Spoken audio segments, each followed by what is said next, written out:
Graduating na sa kursong Criminology si Mariel Abogado ng Salvacion si Ruma, Camarines Sur. Habang nalalapit ang kanyang pagtatapos sa kolehiyo sa isang pribadong paaralan sa Naga City, hindi maiwasang magbalik tanaw ni Mariel dahil sa mga pinagdaanan niya makapagtapos lang sa kanyang pag-aaral. Aminado kasi si Mariel na mabigat ang binabayaran niya kada semester na hindi kaya ng kanyang mga magulang. Kasi po sa tuition po, masyado pong mataas po ang tuition fee po kang criminology po. Mga nag-28, arag po kayan.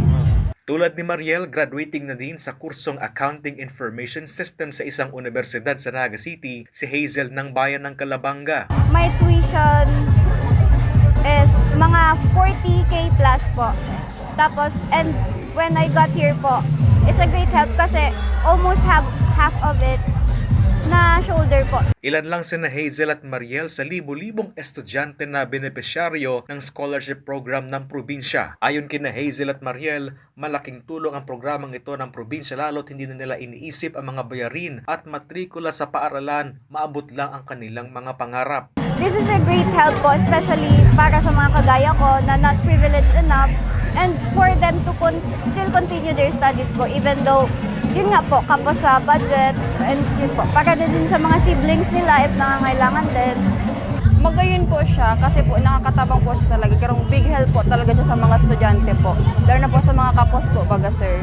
Kaya kung mayo po ini, kada kung may hidapan po sa pagklase po, lalo na sila mga may pangarapan po, tapos ang financial talagang nagkukulang po.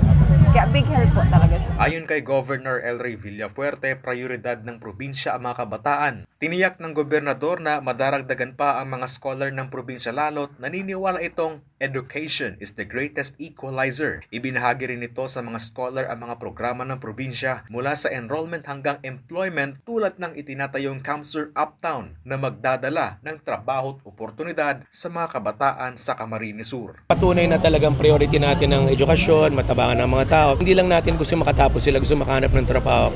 Kaya ginagawa natin yung Counselor Uptown, bagong syudad, bagong oportunidad, magkakaroon ng turismo, hotel, mall. Trabaho yan, libo-libong trabaho yan. Chris Novello, CSN.